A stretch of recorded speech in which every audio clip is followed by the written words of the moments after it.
Olá, boa tarde. Iniciamos agora mais uma live semanal do Educatuar. Sejam todos muito bem-vindos. Hoje nós vamos falar sobre como engajar os alunos com foco na aprendizagem significativa. E para isso nós temos aqui 3 professoras que reinventaram a sua prática, que atuaram de uma forma muito positiva e que conseguiram, sim, atingir todos os seus alunos, conseguiram engajá-los, e nós vamos conhecer um pouquinho o trabalho dessas 3 pessoas, dessas 3 professoras queridas. Então, vamos chamar aí a nossa primeira convidada, Sandra Andrade Scapim, boa tarde, pedagoga, especialista em magistério do ensino superior, coordenadora pedagógica e palestrante. Boa noite, como vão vocês? É um prazer estar novamente aqui no nosso encontro semanal. Sejam bem-vindos. Etienne Duarte de Oliveira, seja bem-vinda, Etienne. Etienne é graduada em Estudos Sociais, História, Geografia, especialista em Educação Ambiental e professora. Boa tarde, meninas. Obrigada pelo convite, né? Sejam todos muito bem-vindos à nossa live. Muito obrigada. Regina Codeceira, mestre em letras, psicopedagoga, professora e palestrante. Oi, Regina. Olá, oi, gente, boa noite. Mais uma vez é um prazer estar aqui. E a Vanessa Paternostro, bem-vinda, Vanessa, mestre em língua portuguesa, licenciada em letras e professora. Você tem que ligar seu microfone, Ivan. Desculpa. Boa tarde. Obrigada pelo convite. É um prazer estar aqui com vocês nessa live. Obrigada. É isso aí. Então, vamos começar conversando um pouquinho a respeito das mudanças. Todos precisamos nos adaptar. Semana passada nós falávamos isso a respeito dos alunos da educação infantil e fundamental anos iniciais. Todos os âmbitos da nossa vida precisaram ser modificados, e para a escola isso não foi diferente, e nós passamos do espaço da sala de aula, da escola, para o espaço da sala de visita, do quarto, da residência dos nossos alunos. Precisamos descobrir novas formas de aprendizado, e tudo isso de forma com que nos levasse à aprendizagem significativa. E eu penso que quando nós falamos a respeito de aprendizagem significativa, nós temos que pensar na concepção, de uma concepção mais sistêmica, mais complexa, no que se refere à construção do conhecimento. E mais do que isso, de um currículo que não seja voltado para a mera seleção de conteúdos a serem ensinados, mas para princípios que possam orientar a intencionalidade do trabalho pedagógico e que vão favorecer a formação de um sujeito que vá intervir no seu meio social. E pensando dessa forma, em termos de aprendizagem significativa, as metodologias de trabalho, elas precisaram ser modificadas e coerentes com essa ideia. E então as práticas, elas se voltaram para a formação de um sujeito ético, reflexivo, humanizado, que perceba o significado e o sentido da aprendizagem de maneira contextualizada, de forma que o aluno seja protagonista do seu aprendizado, levando em conta que o conhecimento prévio, ele é algo que é da esfera escolar, mas principalmente que vai muito além dessa esfera escolar. E essa é a tendência da educação atualmente, e eu creio que isso já era algo antigo e a se pensar, mas a crise fez com que essa forma de ensinar e de aprender estivesse mais do que nunca em voga. E aí, pensando nisso, como engajar os alunos, né, diante de uma tela de computador, sem perder a essência de que atrás dessas telas existem pessoas, então precisamos pensar na questão da humanização das relações. E para isso foi muito necessário ter flexibilidade, equilíbrio, conseguir lidar com o novo, com aquilo que não se sabe, e a tecnologia foi uma forma com que todos nós aí nos utilizamos para atingir os nossos alunos. E aí eu penso também o seguinte, que qualquer material de aprendizagem, seja ele a tecnologia, seja ele um livro, um caderno, uma estratégia, ela é significativa, porque o significado para um material de aprendizagem, ele é dado pelos atores que estão envolvidos nisso, professores e alunos, que vão ver esse material, ou seja, que vão ver essa estratégia, essa ferramenta tecnológica, como uma possibilidade de dialogar com os conhecimentos prévios que o aluno tem e que vão promover a reflexão. E aí pensamos, como chegar ao grow up, né, que como tornar o aprendizado mais atrativo, que favoreça a socialização, a criatividade, a autonomia dos alunos, e aí a gente pensa no papel do professor, né, no papel aí de vocês três, que precisaram reinventar a prática de vocês, e vocês acabam se tornando mais do que um designer de conteúdos, mas um designer de estratégias também, que vão ajudar esses alunos a serem empreendedores, a serem capazes de resolver problemas de uma forma mais rápida, né? E aí, eu acho que, pensando em relação às orientações da BNCC, nós precisamos pensar que as informações, elas estão prontas, elas estão aí, são fáceis de serem adquiridas, acessadas pelos nossos alunos, mas cabe ao professor, para engajar, tendo como foco a aprendizagem significativa, pensar no desenvolvimento de habilidades, e conforme as orientações da BNCC, as competências, elas trazem, né, no seu bojo aí, uma concepção de aprendizagem significativa e de engajamento desses alunos, porque ela propõe não só o saber, mas o saber fazer, né? E o propósito final é a garantia, sim, da pluralidade de experiências, não existem receitas, não existem métodos prontos, elas são complexas, sim, e aí agora a gente vai querer ouvi-las, cada uma na sua especificidade, como que é que vocês, nas escolas de vocês, conseguiram achar alternativas, estratégias diferenciadas para manter os alunos engajados, interessados, mas ao mesmo tempo não perder de vista a aprendizagem significativa, o foco naquilo que era essencial. Então agora eu vou passar a palavra para a Etienne, para que você conte um pouquinho para nós a respeito disso, Etienne. Bom, vamos lá então, gente. É tudo uma nova experiência, né?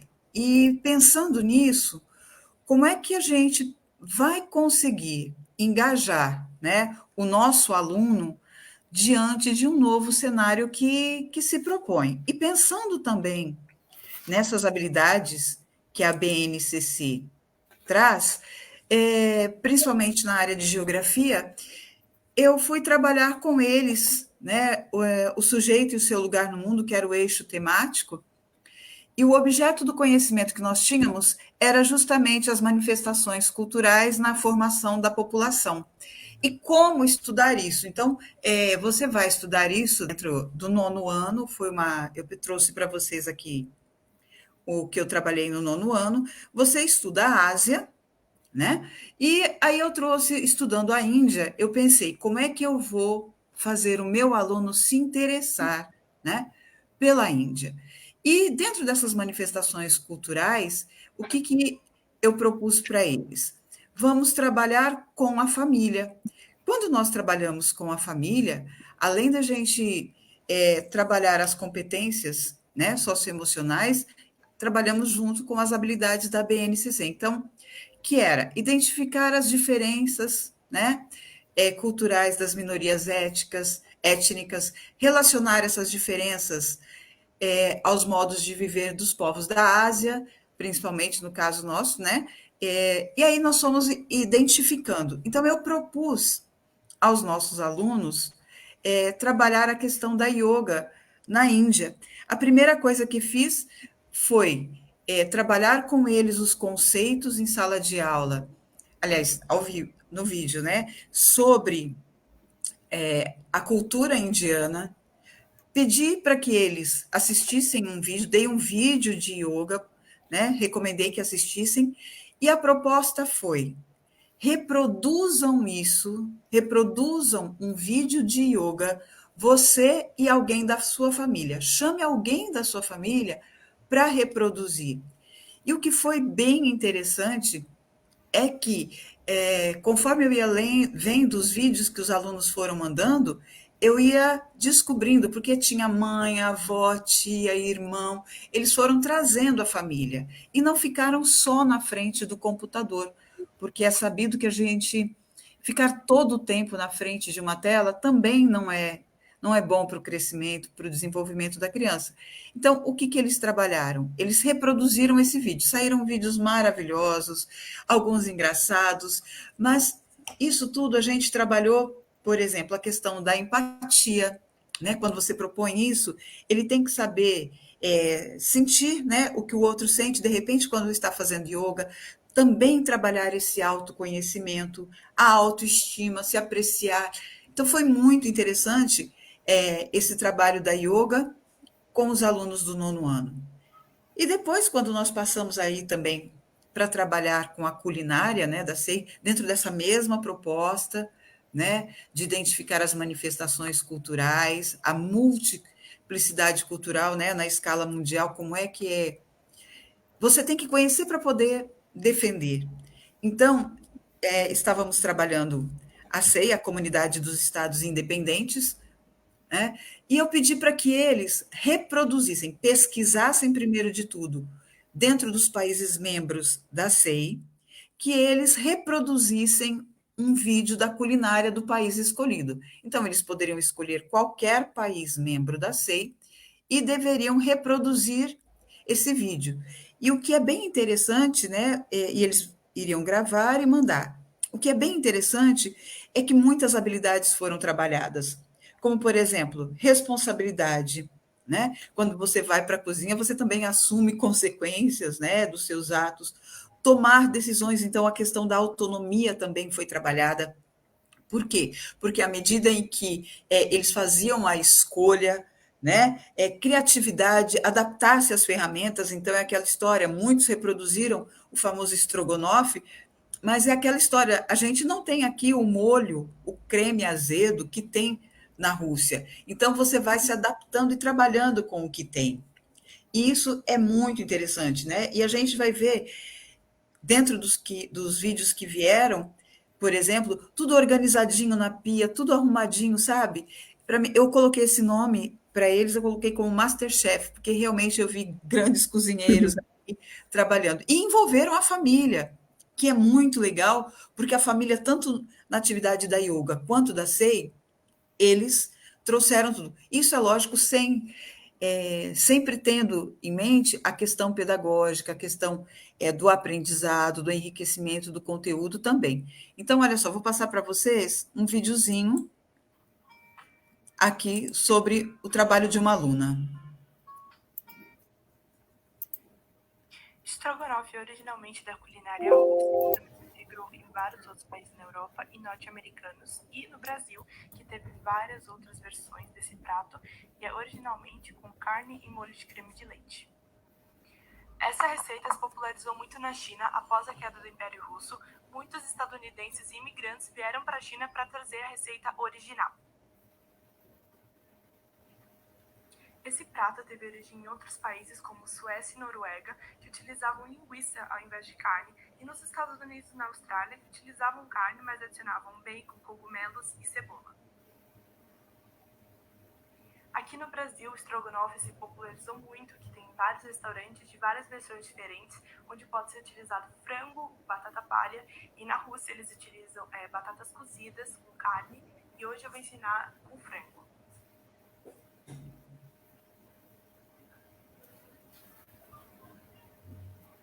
Primeiro, corte a cebola em pedaços pequenos.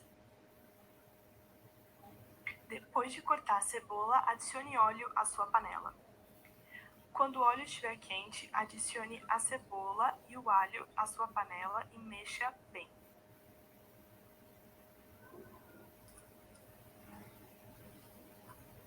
Depois, adicione o frango cortado em cubos ao alho e a cebola na panela.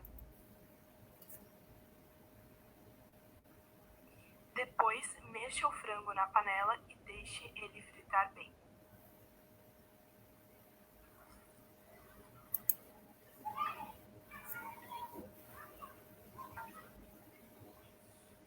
Depois que o frango estiver frito, adicione o molho de tomate e o ketchup. Agora adicione o molho inglês, o sal, o creme de leite e mexa bem.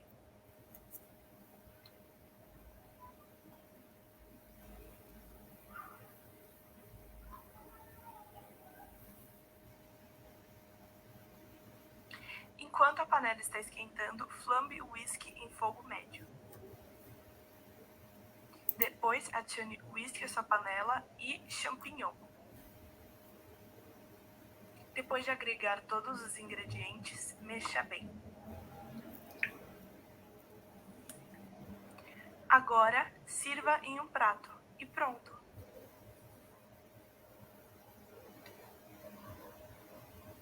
Você também pode adicionar qualquer opção de batata. Eu estou usando palha.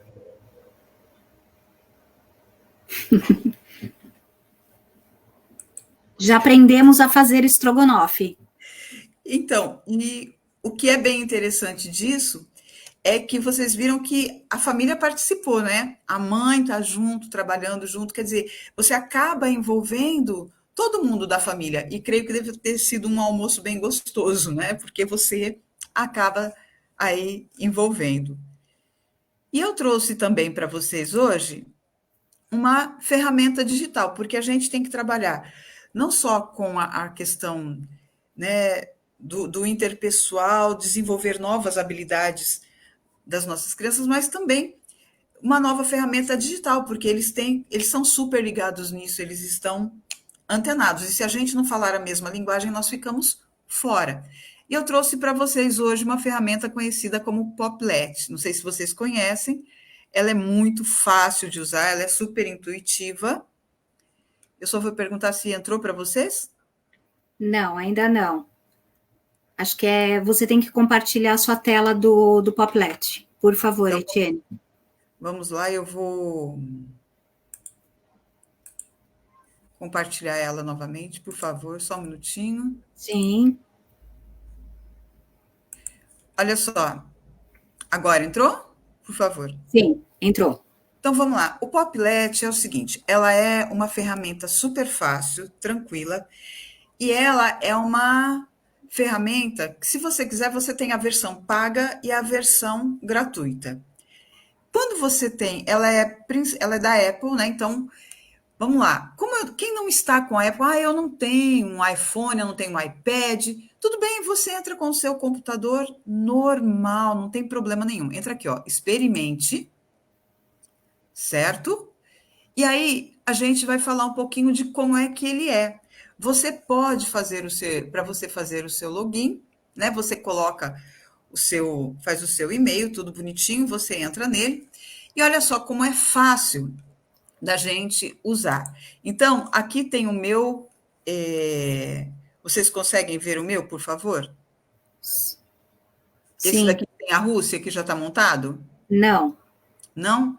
Não. Então, vamos lá, eu vou compartilhar a nova tela, gente, me desculpa, mas Mas isso é tecnologia, tranquilo, fica tranquilo, né? Vamos lá, a gente vai compartilhar a nova tela para vocês. Ué, entrou errado, só um minutinho. Acontece, gente. Desculpa, vamos lá.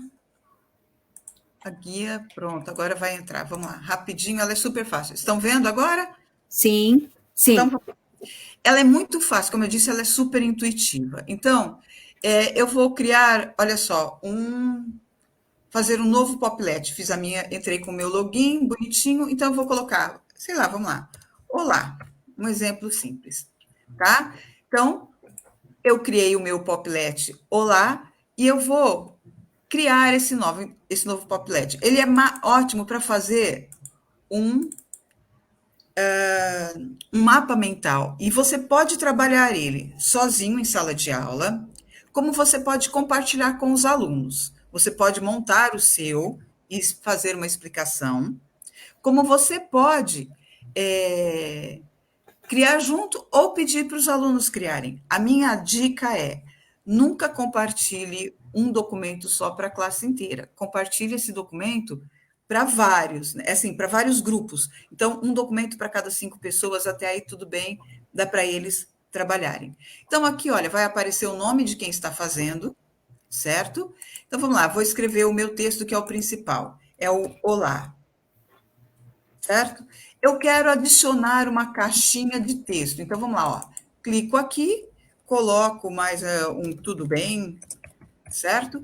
E eu quero compartilhar esse meu, né? Então, olha só, eu clico ele para cá e eu posso fazer aqui, ó.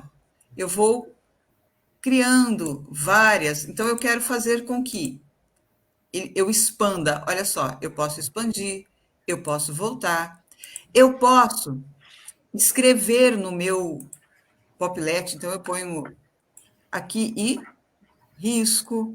Tá? Ah, cansei, não gostei desse. Então, deleto. Eu posso deletar. Então, são ferramentas muito fáceis de serem usadas. Eu posso adicionar figuras, eu pego do meu computador e coloco. Eu posso mudar o tamanho da minha letra, eu posso escolher o tamanho que eu quero.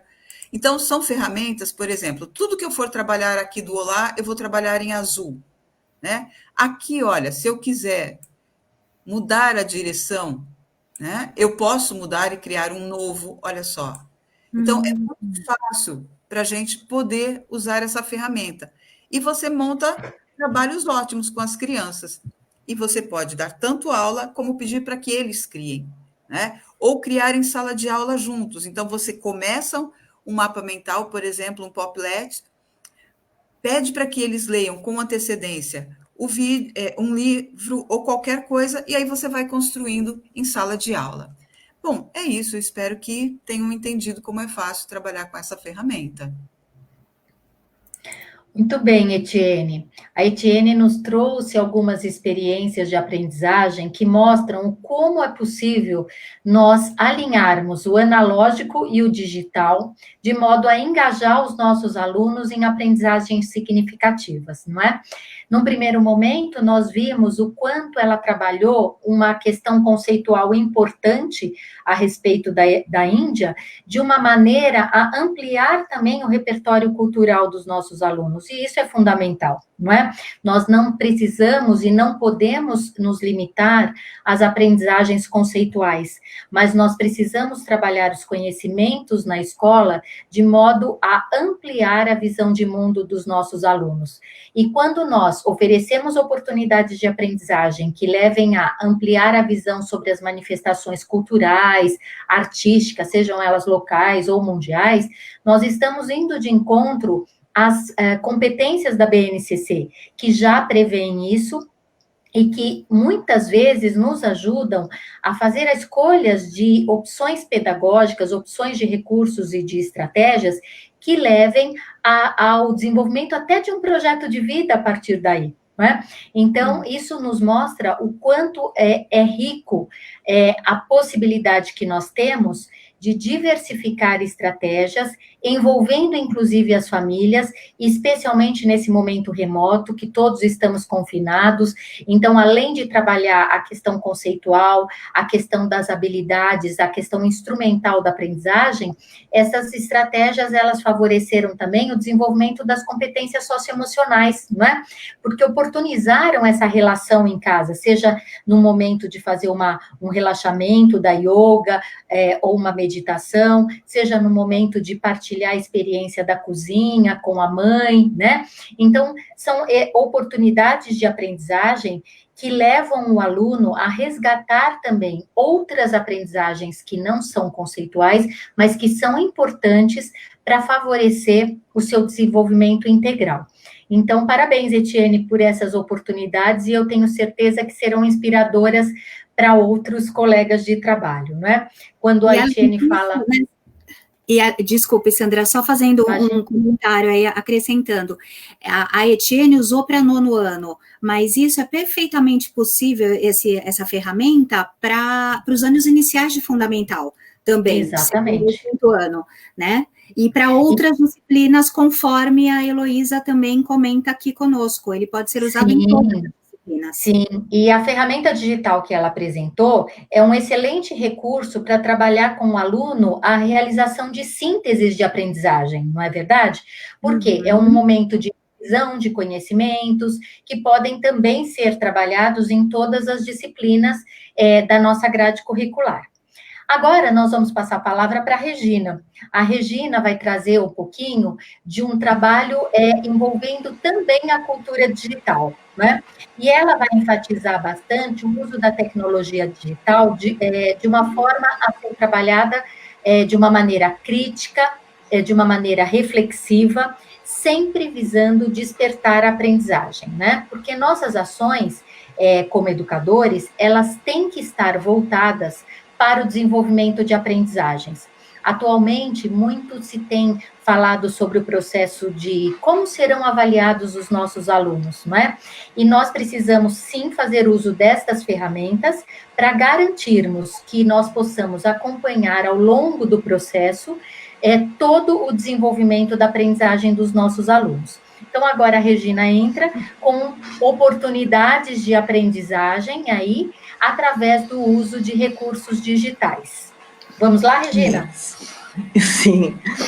Quando a gente pensou no nome Engajar o Aluno, a gente pensou que envolver esse aluno ao mesmo tempo que você envolve o aluno e garanta a aprendizagem. Né? Então, eu acho que quando a gente entrou nesse momento remoto, nós pensamos, enquanto grupo, né, de professores, a gente pensa exatamente aliar essas duas ideias, engajar e, ao mesmo tempo, assegurar a aprendizagem.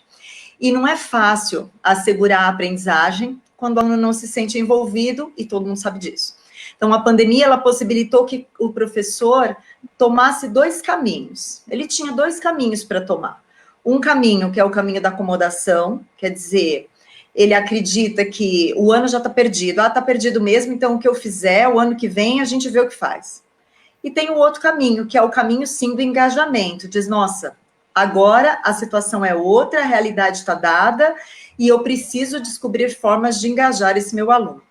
Então, de qualquer forma, presencialmente ou virtualmente, como as meninas têm falado, a BNCC é super importante. Obviamente que ela está passando por essa fase de implementação desde o ano passado no ensino fundamental e o ensino médio incorporando isso também a partir desse ano, e de qualquer forma, ela vai estabelecer no texto inicial, ela indica algumas ações que devem ser adotadas pelas pessoas que trabalham com educação. E dentro dessa, ela fala eu queria trabalhar com 2 ferramentas com vocês, apresentar 2 ferramentas que eu gostaria de compartilhar com vocês. Tá dando para ver? Sim.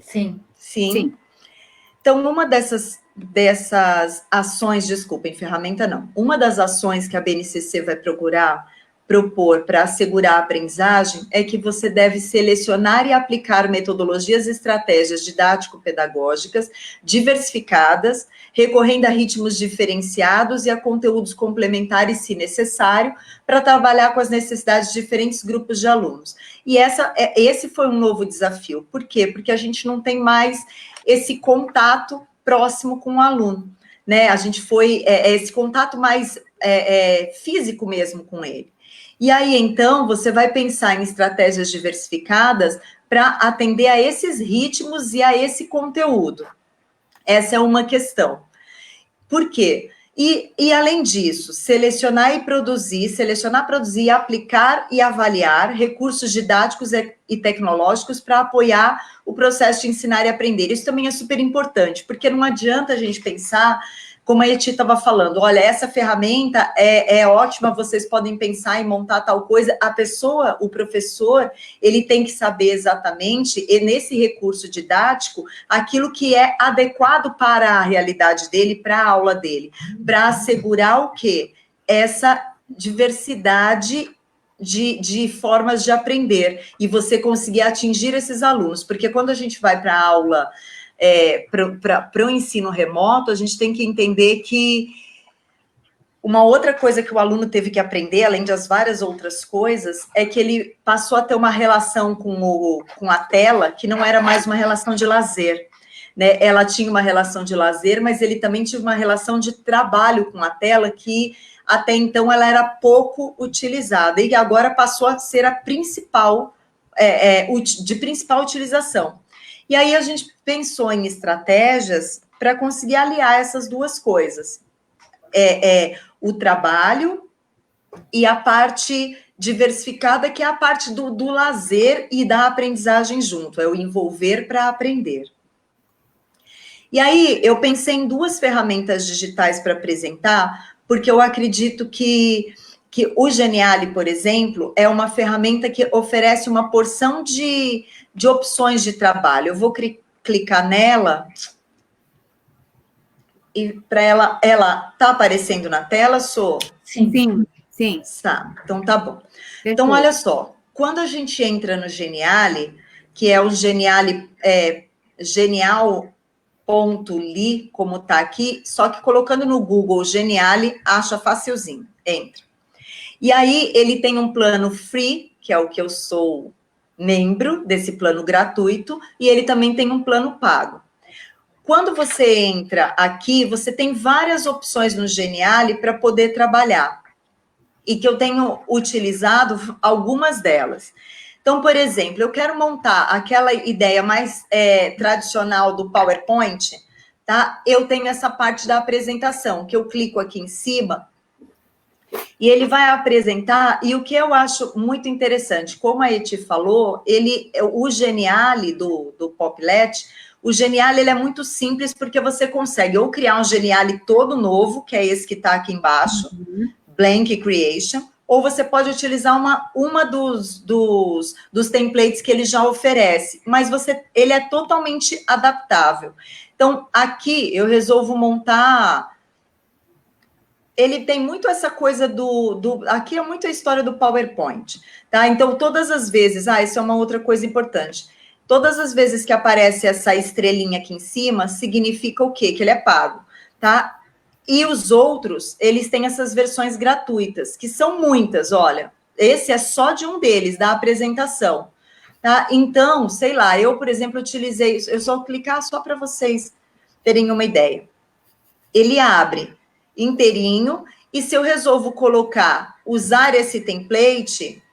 É que eu tenho medo depois de exceder, mas eu apago. Se eu colocar em usar esse template, ele vai aparecer todos os templates e vai me possibilitar. Eu posso selecionar aqueles que eu vou querer, eu posso selecionar todos eles ou selecionar alguns desses, mas nada me impede que eu exclua depois. E aí, quando eu coloco adicionar, eu tenho a oportunidade... onde ele foi parar? Tá aqui, tá abrindo. E quando ele abre, ele é totalmente editável. Então, embora ele apareça com tudo isso dado, eu consigo alterar os títulos, os subtítulos. Se eu resolver alterar, trocar o lápis, ele me possibilita ou não. Quando ele não possibilita, como é o caso desse, aparece que esse objeto ele está travado, não pode. Mas existem, eu vou para esse outro lugar, eu consigo editar tudo, esse back to school, exatamente tudo aquilo que eu quiser, sessão, onde eu clico, eu consigo editar. Essa é uma forma deles. Outra... Tá, tudo bem.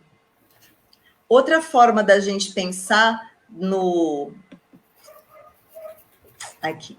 Outra forma da gente pensar nessa utilização do Geniali, e que é uma forma que eu tenho utilizado, então, além das apresentações, por exemplo, o infográfico foi um que eu achei que eu não fosse utilizar com tanta facilidade. Em uma aula, por exemplo, eu queria envolver os alunos para encantar os alunos para fazer a leitura de um trecho de uma peça do Shakespeare. E aí, o que foi que eu fiz? Primeiro, eu comecei a falar sobre a estrutura do gênero, né? Falar assim, perguntar se eles já tinham visto uma peça de teatro, eles disseram que sim, o que eles conseguem perceber que tenha como característica, e aí, então, eu fui criando com eles no momento da aula, e eu vou mostrar o meu, porque eu acho que fica mais fácil. no momento da aula, eu fui criando com eles esse Padlet, esse Geniali. Então, o que aconteceu? Ó, esse foi o que eu fui clicando. E ele também me autoriza a mexer em tudo, né? Então, por exemplo, esse daqui, eu lembro que ele tinha 12 post-its, tinham 12. E a gente chegou a 10 características aqui. O que o texto teatral tem que ter? E eles foram falando, ou alguns iam escrevendo no chat porque não querem falar, e aí, então, eu fui digitando. O que nós somos? Nós terminamos a aula tendo uma ideia da estrutura. Depois, eu queria entrar no texto do Shakespeare e mostrar que o Shakespeare, embora ela tenha escrito no século XVI, ele não é tão diferente da gente. Aí eu criei um outro Geniali, ó, também nesse Geniali, na parte de apresentação, não, mentira, foi do quiz, eu vou mostrar para vocês. Na parte do quiz, mas eu quero que veja como ele fica diferente. Aí eu fui criando com eles eu criei esse Geniali para falar de algumas frases, esse é um quiz, que eu fui perguntando, você já ouviu falar do Shakespeare, etc., e aí eu fui para algumas perguntas. Qual dessas frases você acha que pode ter sido produzido pelo Shakespeare? Tá? E aí eu coloquei, água mole em pedra dura, rapadura não é mole, o que não tem remédio, remediado está. E depois que eles fizeram esse quiz, que eles foram respondendo, foi bem interessante, porque eles começaram a falar sobre, nossa, eu já tinha ouvido falar sobre essa frase, por exemplo, o que não tem remédio, remediado está, mas eu não sabia que tinha sido produzido num texto do Shakespeare. E aí você vai envolvendo os alunos nessa sedução mesmo, para que eles consigam depois conseguir fazer a leitura de um trecho do Shakespeare, pensando que ele escreveu no século XVI. E aí, então, esse foi nessa parte da gamificação, tá? Porque daí, na gamificação, ele vai oferecer vários desses, ele vai oferecer os jogos. Ah, não é na gamificação. É no anterior, deixa eu voltar, desculpe. É esse daqui. Experiências de aprendizagem. E aí é nessa experiência de aprendizagem, por exemplo, aquele Geniali que eu mostrei para vocês do Shakespeare, foi esse daqui, que tem um camaradinha indo para o espaço. Né? Então, esse camarada, o que aconteceu? Ele permite que eu altere tudo. Ele tem até uma imagem mais infantil, eu acabei trocando tudo, só que ele vai apresentar a mesma estrutura. Então, você vai completando as informações dentro daquela estrutura. É só apagar o que já tem e refazer. Apagar o que já tem e refazer. Então, a coisa vai rápida. E dentro do quiz é uma coisa também que envolve os alunos. Desculpem. E uma outra forma dentro da gamificação, aí sim, da gamificação que eu tinha entrado, ele também oferece jogos. Então, ó, eu preciso acelerar, senão eu vou passar do tempo. Olha, ele oferece vários jogos. Dentre esses jogos, por exemplo, eu montei esse daqui com eles. Eu queria começar a relembrar com eles a classificação sintática de alguns termos, para, nesse momento inicial, relembrar com eles, para depois trabalhar isso com o texto, tá? Então, de que forma isso vai mexer aí no texto. Eu criei esse jogo. Clica do mesmo jeito. E depois eu mostro para vocês como ele fica. Ó. E é a mesma coisa, se eu resolver usar esse template, eu consigo... Ah, é porque esse daqui virou pago e eu não sei como que eu consegui fazer ele sem ser pago. Quando a gente volta aqui para a minha página, ó, ele está criado aqui. Esse daqui, que tinha aquele joguinho totalmente... Que tinha esse joguinho totalmente... Só que ele acaba virando o quê, gente? Ele acaba virando meio que um quiz, sabe? Então, ele dá a oportunidade da pessoa jogar como se fosse o quiz, e ele tem, o que é legal nesse Geniali, é que quando o aluno erra, por exemplo, então eu vou perguntando algumas coisas básicas. tá? Quando o aluno erra, por exemplo, ele é levado para essa tela do Game Over, fim de jogo, que eu alterei a imagem também. Era uma outra imagem, eu coloquei a imagenzinha do palhaço, transformei tudo em português, porque vem tudo escrito em inglês. E aí, então, fim de jogo. O aluno tem essa opção. Se ele colocar, por exemplo, em continuar sim, ele começa o jogo novamente. Se ele colocar em não, ele simplesmente encerra e joga uma vez só. O que tem sido muito legal para os alunos que têm algumas necessidades de reforço mesmo de conteúdo, eu disponibilizo esses jogos pelo Classroom e eles acabam dizendo que fazem os jogos muitas vezes para conseguir aprender, para conseguir retomar a matéria. Então, isso é uma coisa muito legal. Uma outra ferramenta... Alguém quer falar? Não? Não, pode ir. Outra ferramenta que eu queria mostrar é esse Word Wall. Essa é uma ferramenta legal, porque quando eu entrei da primeira vez, eu pensei assim, nossa, mas ela é muito infantil. E infantil porque ele tem várias opções. Acho que é aqui. Não é aqui. Aqui. Criar atividade. Ele tem vários joguinhos, inclusive para matemática, inclusive... essa era outra coisa. O Geniali também vai apresentando várias coisas já prontas de matemática, de geografia, de história. Ele aparece algumas coisas que já tem até que dá para você adaptar dentro do conteúdo. E ele é super interessante, porque ele parece super simples e depois ele fica algo bem legal. Por exemplo, esse joguinho, eu montei esse da marmota, da topeira. Eu coloquei lá você escreve, olha, o título que você quiser dar lá, você coloca o título, você dá a instrução. Qual é a instrução? Você precisa acertar as topeiras que tem tal coisa. Então, você pode pensar em conteúdos matemáticos, você pode pensar em conteúdos de geografia, você pode pensar para os menores também. E ele tem e aí você vai inserindo aqui, ó. A minha resposta certa é essa. É a D. O incorreto é o E. Aí, eu adiciono outro item. Eu coloco aqui. A minha outra ideia possível é o S. Aquilo que não é o S, que está errado, vai ser o D. Não. O D já foi. Ele é o J. E se você colocar uma coisa que se repita, quando você finaliza o uso, a ferramenta, o jogo, ele aparece com aquilo que está repetido. Aí você clica no feito, ele vai aparecer, tá? Aqui, deixa eu mostrar o joguinho. As minhas atividades. Por exemplo, eu fiz esse da marmota, que eu disse para eles que ele não era politicamente correto, mas que ele poderia, que eu ia acabar utilizando porque eles iam aprendendo.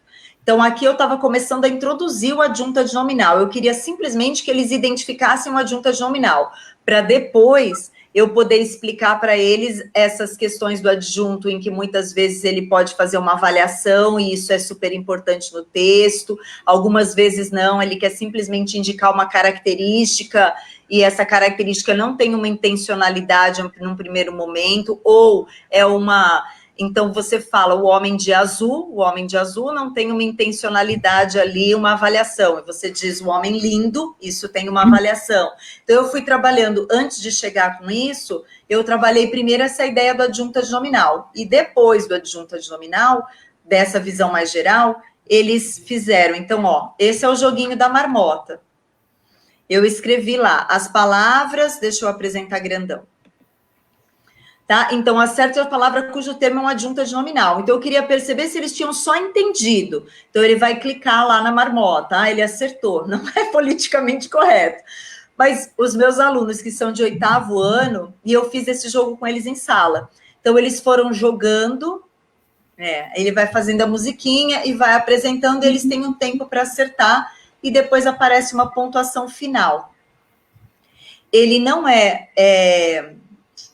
aqui, isso. E basicamente é isso. Existem outras atividades, olha, vamos ver se você compreendeu, aí aqui eu já vou trabalhar um pouco mais com a questão do sentido. Então, existem essas opções, tá? E quando a gente entra aqui, é isso, olha.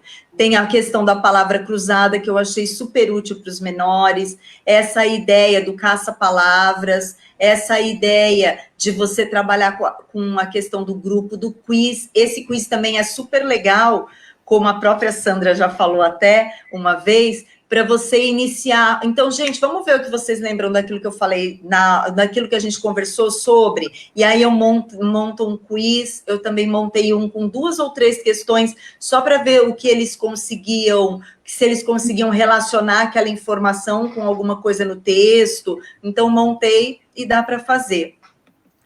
Então, os exemplos que eu queria apresentar para vocês hoje eram esses 2 de ferramentas digitais. Pensando sempre no quê, gente? Nessa ideia. Eu tenho alunos que estão numa realidade totalmente diferente que nós estamos ainda em adaptação e vamos continuar, porque isso não é o normal, eu olhar para a tela e não olhar para o meu aluno, para o caderno dele, para o levantar a mão dele. Mas elas são estratégias que conseguem envolver os alunos para que eles consigam estar na tela por um tempinho um pouco maior, dentro daquilo que precisa ser desenvolvido na construção dessa aprendizagem. É isso, envolver para assegurar a aprendizagem.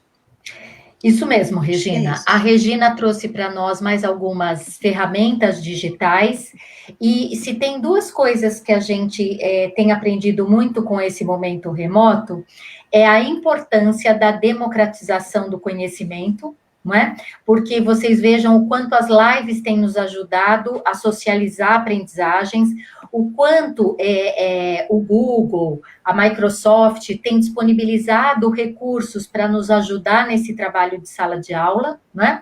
E também uma outra aprendizagem é a nossa própria capacidade de reinventar a nossa prática para atingir o nosso aluno. Porque, de fato, a nossa grande preocupação é a aprendizagem do nosso aluno. Então, essas 2 questões são aprendizagens muito positivas para a nossa vida, que nós vamos levar desse período. E, além disso, essa democratização de conhecimento tem nos mostrado que, com o uso desses recursos, nós garantimos que o nosso papel como educadores, de curadores, quer dizer, aqueles que selecionam os melhores conteúdos, os melhores recursos para garantir a aprendizagem do nosso aluno, seja uma prática diária no nosso trabalho.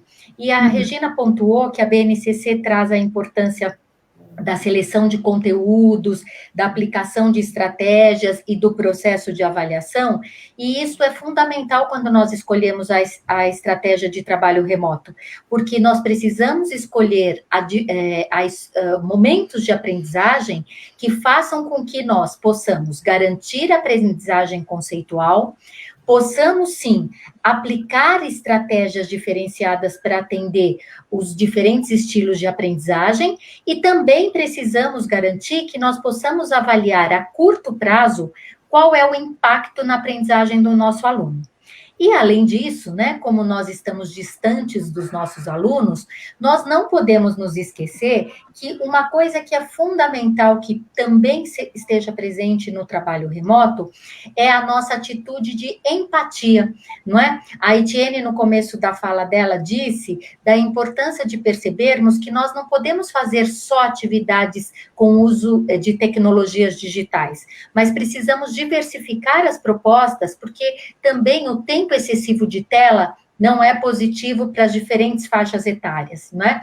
Então, nesse sentido, a Vanessa vai partilhar conosco algumas estratégias que ela tem desenvolvido no ensino da literatura e que tem este olhar empático para essa necessidade do aluno de também aprender fora das telas e para que o aluno também aprenda com o desenvolvimento de outras habilidades também importantes para o seu desenvolvimento integral. Vamos lá, Vanessa? Oi, vamos lá. Então, antes de tudo, eu confesso que fiquei bem feliz quando eu fui convidada para falar um pouquinho de literatura, né? Porque é a menina dos olhos da minha equipe de trabalho, a gente gosta muito das práticas em literatura, e partilhar um pouquinho das nossas estratégias. Nas aulas de literatura, e no meu caso, as estratégias utilizadas com os pequenos, né, porque eu dou aula há alguns anos para o 6º ano, eu acho que vai ser muito proveitoso, porque a gente pode, inclusive, suscitar algumas questões e aprender e dar ideias novas, né, uns para os outros. Então, eu acho que, pelo texto ser considerado, inclusive pela BNCC, como centro do currículo de língua portuguesa, trabalhar com literatura abre para a gente, assim, uma gama, uma multimodalidade de linguagens que ajuda o professor a pensar em estratégias diferenciadas, né? Porque quando a gente fala de texto, que também é o centro da nossa prática de linguagem, a gente não está falando só do texto verbal, né, do texto escrito ou oral, mas do texto visual, do texto gestual, do sonoro, né, então do texto não verbal.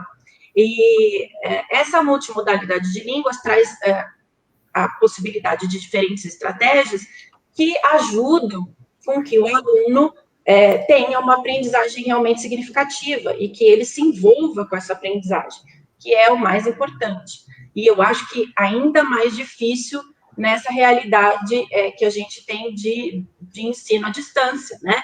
Para saber se ele está envolvido ou não.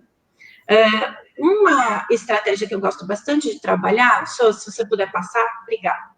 Eu gosto muito de trabalhar com a estratégia da retextualização, porque eu acho que é mais fácil para o professor associar todos os eixos organizadores da linguagem, então, oralidade, escrita, educação literária, facilita, né? Inclusive os conhecimentos linguísticos e gramaticais, se for esse o viés com que a gente quer trabalhar. Então, a gente consegue englobar associar esses eixos de uma maneira gostosa para o aluno, principalmente para os alunos pequenos, né? Que ficam muito tempo no computador, isso é cansativo, então a gente tenta dar essa possibilidade dele se distanciar um pouquinho, dele parar, pensar sobre o livro, né, sobre o texto que ele está lendo. Um trabalho bem legal que a gente fez, que deu resultados incríveis, foi com a produção do stop motion, que pode ser feito em pequenos grupos, mas pode ser feito individualmente também, né? Então, os alunos, a gente estava trabalhando com um livro de contos, o Violino Cigano, e cada aluno recebeu lá um dos contos para produzir um filminho de stop motion, né? Que é como eu converso, como eu explico para eles. E aí,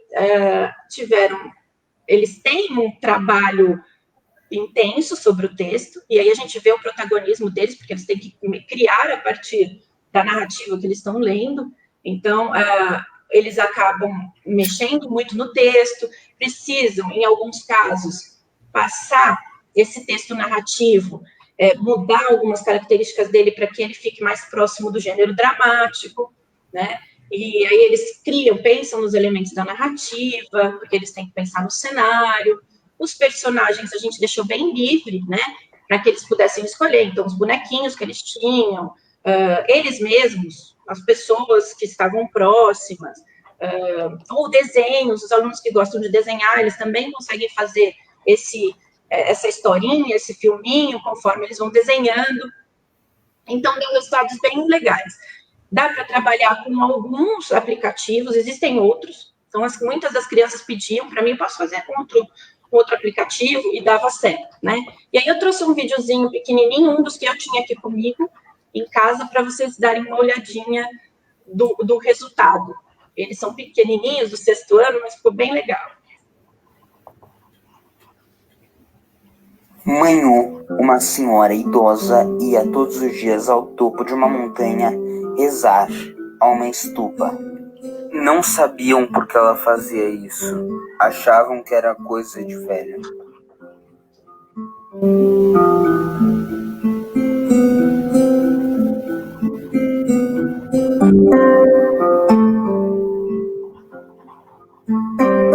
Certo dia, garotos foram perguntar a ela por que ela fazia isso. Manhô explicou que se houvesse algum rastro de sangue no topo daquela montanha, a montanha iria desmoronar e acabar com a vila.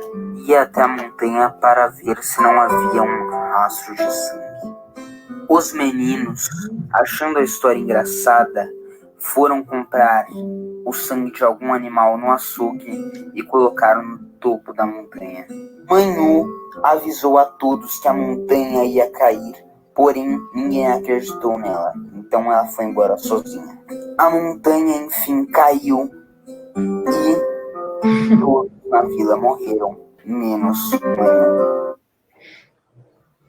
E o interessante disso tudo é que eles se envolvem com a história. Então, eles começam a ler um conto, e aí você desperta o interesse de ler os outros, de ver aquele conto que o amigo trouxe para a aula, né? E aí a gente consegue aprofundar o estudo da literatura de uma maneira analítica, que é o objetivo principal. Mas, a princípio, a gente consegue envolvê-los com essas atividades mais diversificadas. Uma outra atividade que eu trouxe para vocês verem foi uma atividade que eu desenvolvi junto com a minha parceira Linda Tamires, do 6º ano. Eu confesso que eu estava bem chateada, porque há alguns anos eu desenvolvi um trabalho muito legal com o livro do Fernando Sabino, O Menino no Espelho, e a gente não ia conseguir fazer por estarmos remotamente dando aula. E aí eu falei, nossa, Tami, não vou conseguir fazer desse jeito. E ela falou assim, Vanessa, mas olha, isso que você quer fazer... Você viu o que os museus estão fazendo? E aí ela mostrou uma notícia lá, uma reportagem, de que os museus desafiavam os internautas a reproduzirem obras de arte, né?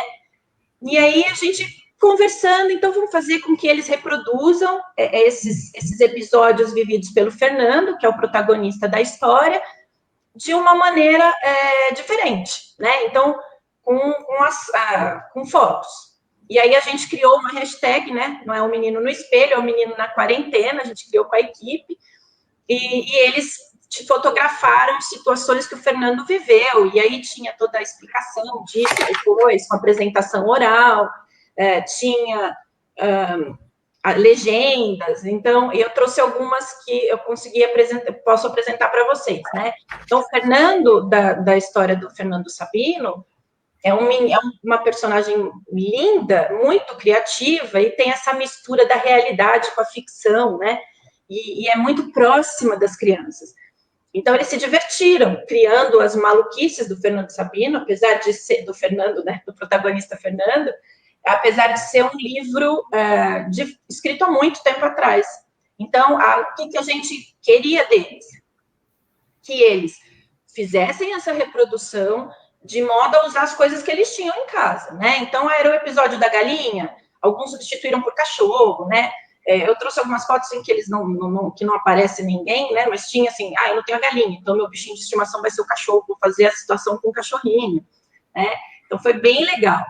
E eles gostaram bastante. E também foi uma maneira de entendimento dessa mistura de realidade e ficção que existe nessa obra, né? Porque tem muito de autobiografia do Fernando Sabino, mas muito de imaginação, de ficção, e eles se divertiram e se interessaram e se encantaram com o livro, então foi bem legal.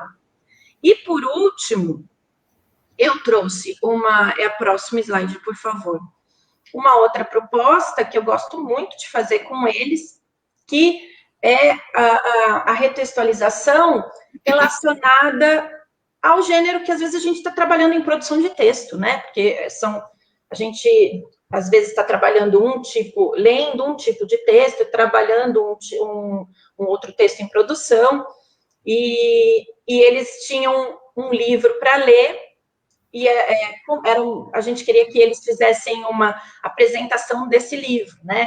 Então, a equipe já trabalha há muito tempo com o booktuber, né? Que é aquele youtuber que apresenta os livros, e as crianças gostam de imitar a linguagem do youtuber, então eles leem o livro para poder apresentar esse livro para os amigos, um incentiva o outro a ler, porque eles podem escolher o livro que eles vão apresentar, e a gente estava trabalhando cordel, trabalhando métrica, trabalhando rima, né, porque para 6º ano, como é que faz a rima, como é que chega a rimar uma palavra com a outra, onde está a rima na palavrinha, e aí eles criaram, só que é um vídeo, mas eu não consigo mostrar os vídeos, porque as crianças aparecem no vídeo, daí eu tirei uma fotinho, né, de uma parte de um dos vídeos que eu tenho comigo, que o enredo, eles tinham que contar em forma de cordel, ou a apresentação inteira do vídeo, né, como eles quisessem.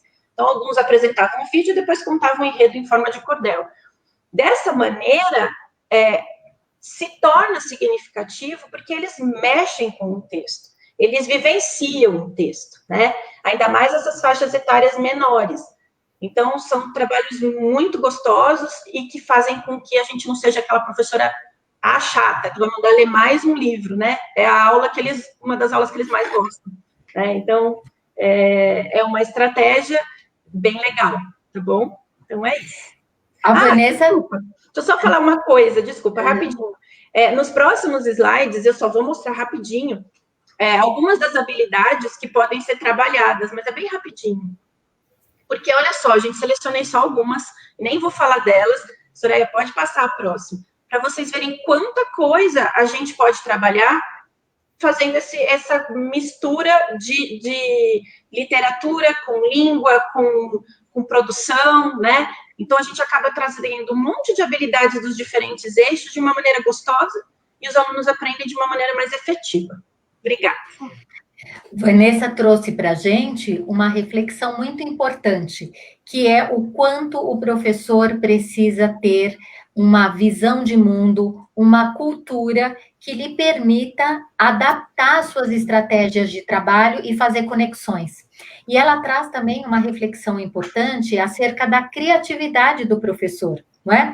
O quanto ela e vocês todas transformam a realidade de aprendizagem do aluno de uma maneira criativa. E aí eu gostaria de enfatizar muito a necessidade da clareza de objetivos que nós temos para com o trabalho, não é?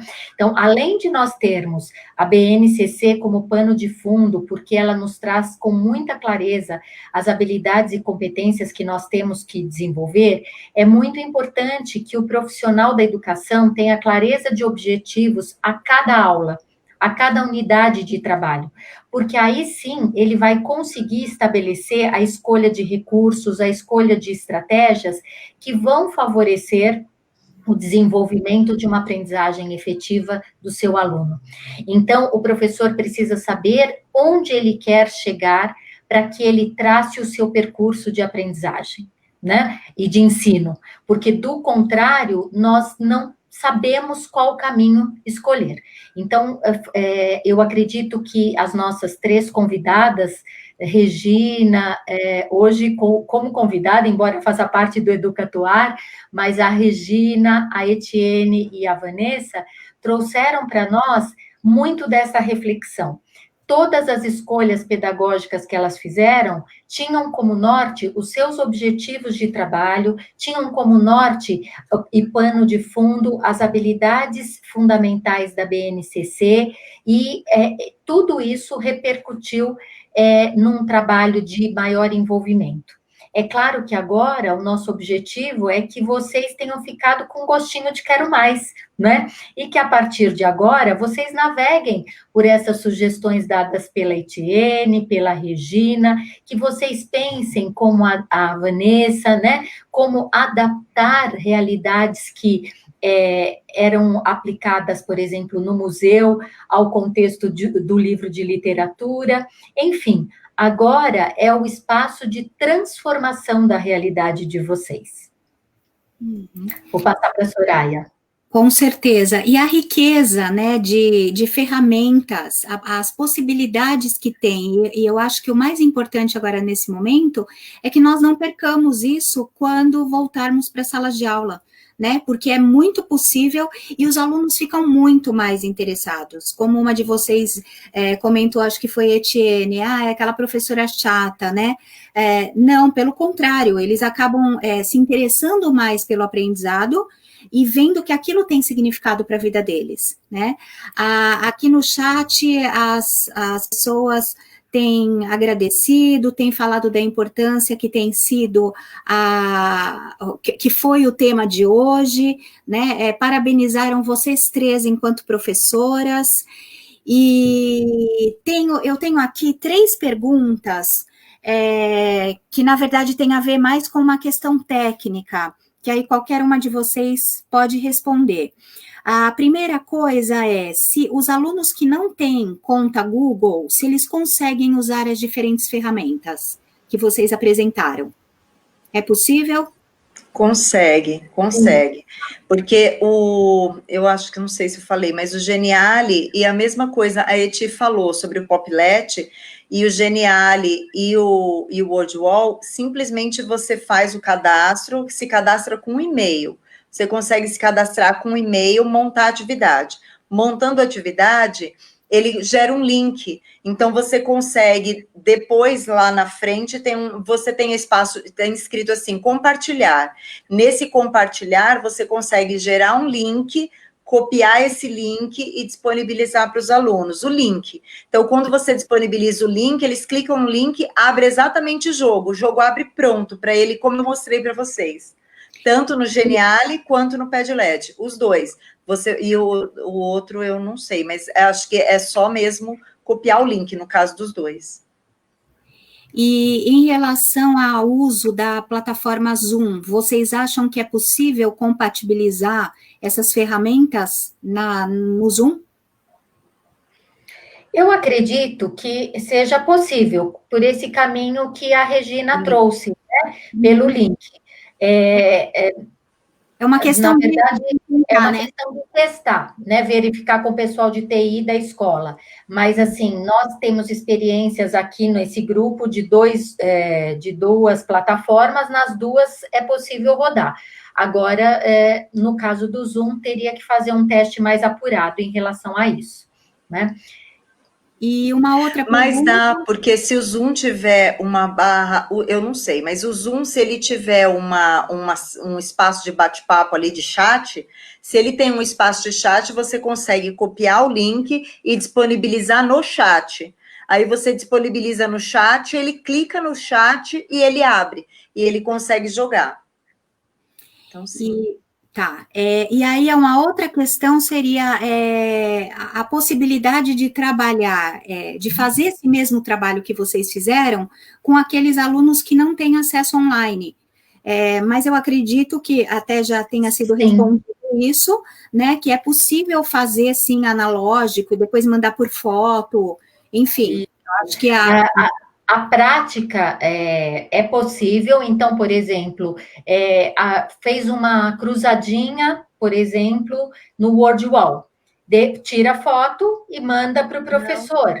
É uma alternativa se, Regina, no caso, se o aluno não tiver algum tipo de recurso para acessar. O WordWall, para acessar, então, para acessar, se você fizer o WordWall, ele tem isso, eu descobri hoje, eu não sabia. Hoje, quando eu estava olhando o WordWall para lembrar, ele tem uma parte que você clica que ele fala imprimível. Então, quando ele coloca de ser imprimível, ele transforma aquela cruzadinha, aquele em algo imprimível, vira papel que você consegue imprimir. Aí Mas eu digo, na verdade, a proposta que eu estou trazendo da foto é porque, assim, nem sempre o aluno tem acesso ao computador ou disponibilidade de uma impressora para veicular esse documento.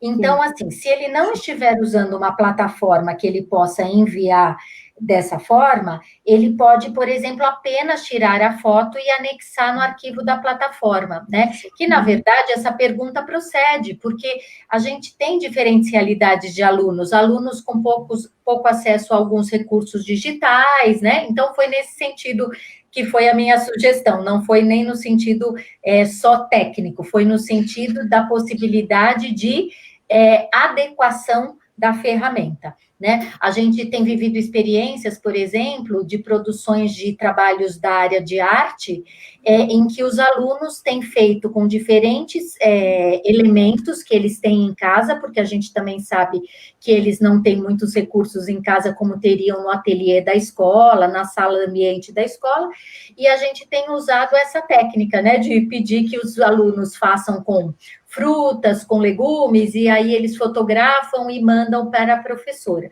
Então, é mais no sentido, assim, de que, como eu falei, as estratégias, elas são tão democratizadoras, né, que a gente não pode deixar nenhum aluno para trás, né? E aí a gente tem que buscar, assim, reinventar, às vezes, aquela estratégia para garantir que todos os alunos possam utilizá-la. E com certeza foi mais nesse sentido mesmo, até porque, né, a nossa live atinge escolas particulares, escolas públicas, mesmo de escolas particulares que não têm tido tanto recurso por conta da rotina da família, enfim, né? Já tem gente aqui perguntando no chat quando é a próxima live, porque foi bastante motivadora. Então, assim, respondendo a isso, nós temos lives semanais, todas as quintas-feiras, às 17 horas, com temas variados. Todas as lives que nós já fizemos até agora estão na nossa página do Face, do LinkedIn. Do Instagram não é possível por conta do tamanho, mas, assim, entrem lá, curtam a nossa página, sigam. Além das lives, nós colocamos posts, nós compartilhamos artigos, enfim, é um espaço para bastante troca. E próxima semana, sim, teremos, no dia 25 de junho, e nós falaremos sobre educação inclusiva. Então, é um tema bastante importante, né, que as pessoas têm tido muitas dúvidas e nós esperamos poder contribuir um pouquinho com algumas sugestões de trabalho. Tá bom, meninas? Passo a palavra agora para vocês. Eu quero agradecer a presença de todos vocês aí que têm nos acompanhado pelo Educatuar. A gente sempre acredita que esse é um espaço de partilha e um espaço de construção conjunta, né? E como eu disse após a fala da Vanessa, a partir da nossa criatividade, nós estaremos reinventando a nossa prática, sempre com muita intencionalidade e clareza de objetivos. E sempre pensando que nós não podemos deixar nenhum aluno para trás, que todos os alunos dos diferentes estilos de aprendizagem, com diferentes condições socioeconômicas, enfim, com diferentes características, eles precisam ser atendidos por nós. E o nosso objetivo é esse, que a gente oportunize estratégias que atinjam a todos. Obrigado às nossas convidadas também por enriquecerem esse momento. Obrigada pelo convite. E só uma coisinha que eu esqueci de falar. Quando for entrar no Poplet, coloque em experimente, que não dá erro. É a coisa mais fácil de entrar. Entre pelo experimente. Aí é mais fácil. Tá bom? Perfeito. Obrigada. Boa noite a todos. Boa noite. Boa noite. Até quinta-feira, hein?